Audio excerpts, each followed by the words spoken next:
சனீஸ்வர பகவான் சூரிய பகவானின் புத்திரன் ஆவார். இவர் ஒரு ராசியில் 2.5 ஆண்டு காலம் சஞ்சரிப்பார். ஜென்ம ராசிக்கு முந்தைய ராசியில் சஞ்சரிக்கும் பொழுது அந்த ஜாதகக்காருக்கு 7.5 சனி ஆரம்பமாகும்.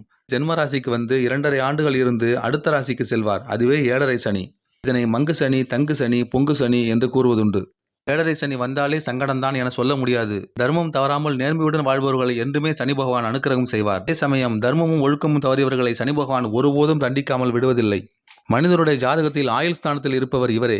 ஆயுள் ஸ்தானாதிபதி சனியும் ஆயுளை முடிக்கும் அவரது சகோதரர் யமதர்மனும் அவதரித்த ஸ்தலம் மயிலாடுதுறை அடுத்த திருமியச்சூர். இங்கு உள்ள லலிதாம்பிகை கோவிலில் தனித்தனியே சன்னதிகள் உள்ளன.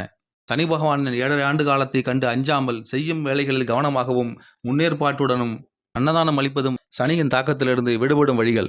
நாம் செய்யும் தவறுகளுக்கு தண்டனை அளித்து நம்மை நல்வழிப்படுத்துபவர் சனி பகவான் தான். சனி பகவானுக்கு மிகச்சிறந்த பரிகார தலமாக விளங்குவது திருநள்ளாறில் உள்ள தர்பாரண்யேஸ்வர சுவாமி கோவில். இங்கு சென்று வழிபட்டு சனி பகவானின் தாக்கத்திலிருந்து விடுபடலாம்.